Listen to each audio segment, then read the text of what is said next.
आप देख रहे हैं आवाज एंटरप्रेन्योर। ब्रेक से पहले हमने देखा कैसे अमी दमानी अपने घर से शुरू किए हुए बिजनेस को स्केल करने की चाह रखती हैं।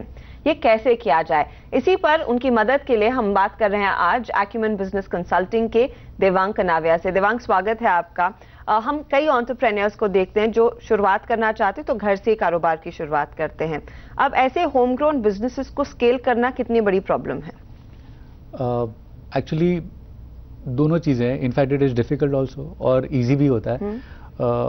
वो जब चाह होती है तो आसमान हासिल कर लेते हैं लोग। तो कुछ एंटरप्रेन्योर्स ऐसे भी होते हैं जो उस दौड़ को हासिल करना चाहते हैं, और कुछ होते हैं जो उनकी लिमिटेशंस होती है कि बस मुझे इतना ही करना है, राइट। तो they get limited over there itself. जो ऊंचाई पर जाना चाहते हैं वो लोग पैसे भी लगाते हैं, अपना दिल भी लगाते हैं, समय लगाते हैं, और सबसे ज़्यादा वो रिस्क लगाते हैं। बिकॉज इसमें एक ही चेंज होता है स्केल अप में, और वो है रिस्क। कितना एलिमेंट ऑफ रिस्क आप उठा सकते हो। सो that is the only thing. जितना आप उठा सकते हो उतना आप कूद सकते हो जी। इनफैक्ट अमी वो रिस्क लेने के लिए तैयार। उन्होंने कहा भी है कि वो ई कॉमर्स का प्लेटफॉर्म के जरिए अपने प्रोडक्ट्स को बेचना चाहती है।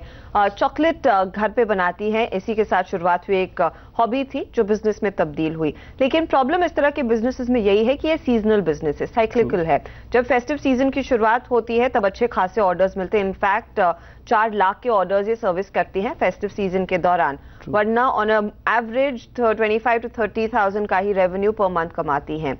अब इस तरह के साइक्लिकल बिजनेसेस में स्केल को कैसे हैंडल करें?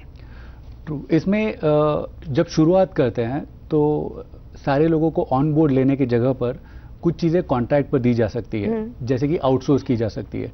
जैसे कि हमने देखा अमी उनकी जो खासियत है वो है चॉकलेट बनाना। वो उनको बहुत ज़्यादा पसंद है। ज़्यादातर मतलब सेल्स या मार्केटिंग वो चीज़ों में उनकी रुचि उतनी नहीं है।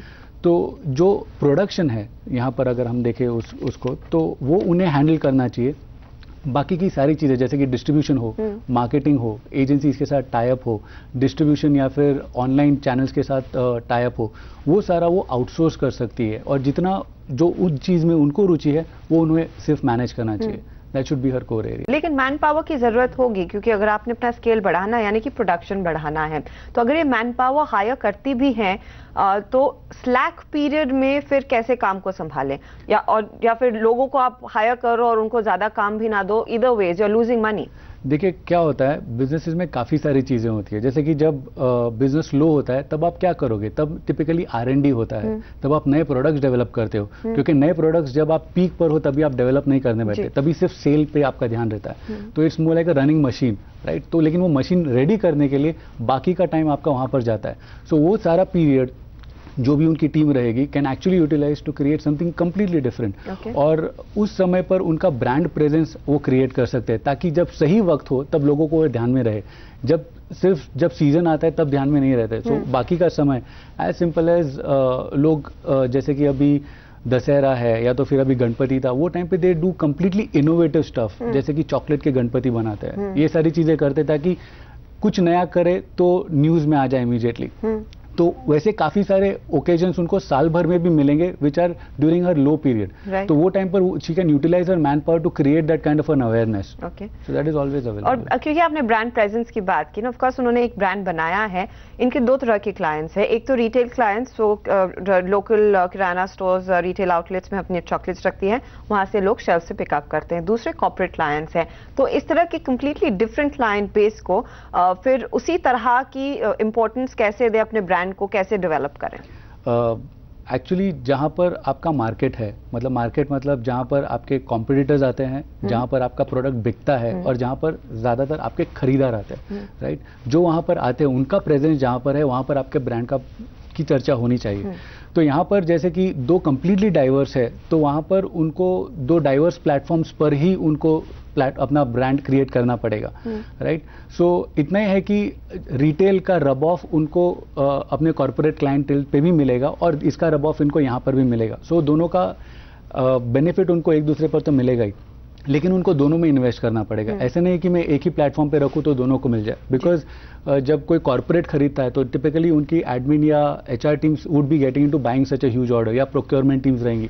तो वो जहां पर इकट्ठा होते हैं, उनके जो फोरम्स होते हैं, that will be the branding platform for me. जबकि रिटेल में ज्यादातर मुझे इन शॉप ब्रांडिंग करनी पड़ेगी ताकि मैं वो पिकअप हो मेरा प्रोडक्ट, क्योंकि वहां पर मेरा प्रोडक्ट सिर्फ खरीदने नहीं आएंगे, वहां पर प्रोडक्ट खरीदने आएंगे और बाकी सारे प्रोडक्ट्स के बीच में मेरा प्रोडक्ट स्टैंड आउट होना चाहिए। So that should be my focus towards retail branding. Okay, तो it's a two prong strategy. It has to be. साथ ही यहाँ पर जब आप स्केल की बात करें, आपको पैसा लगाना होगा।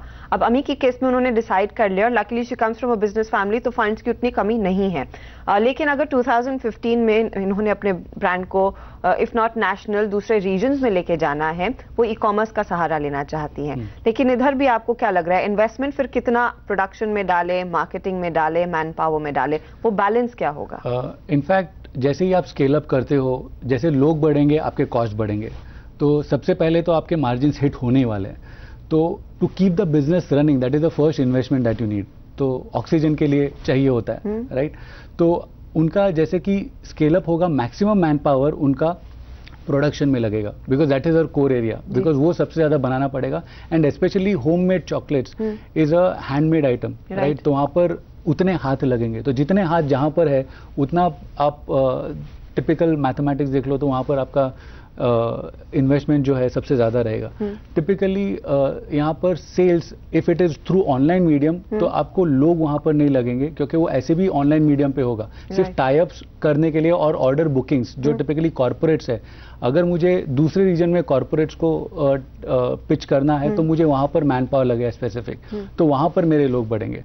तो उस हिसाब से टिपिकली उनका जैसे लोग बढ़ते हैं, वो she will go always region by region, she won't typically expand throughout. Okay, so let's make it simple. अगर 100 रुपए बिजनेस में लगाने हैं, 100 में से कितना प्रोडक्शन को देंगे? 50 होगा, या फिर उससे या फिर 40 रुपए आप खर्च करें प्रोडक्शन में, और बाकी के 60 रुपए में आप मार्केटिंग लें, मैन पावर कॉस्ट लें, डिस्ट्रीब्यूशन पर में डाल। एग्जैक्टली, अराउंड 30 to 40% आपका प्रोडक्शन में जाएगा, बिकॉज आपका रॉ मटेरियल रहेगा, कंजम्पशन रहेगा, मेकिंग रहेगा, स्टोरिंग रहेगा, वो सारा आपका प्रोडक्शन में आएगा।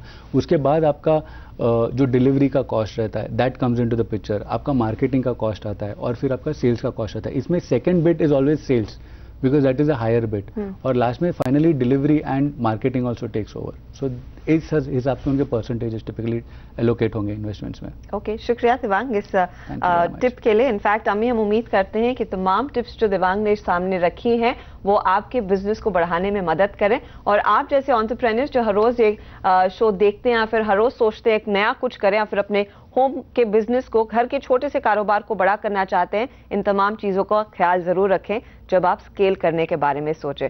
बहुत बहुत धन्यवाद वंस मोर दिवांग हमारे लिए समय निकालने के लिए। इसी के साथ वक्त हो रहा है आपसे इजाजत लेने का, लेकिन क्या रही हैं बड़ी खबरें स्टार्टअप जगत की, देख लेते हैं ब्रेक में जाते जाते।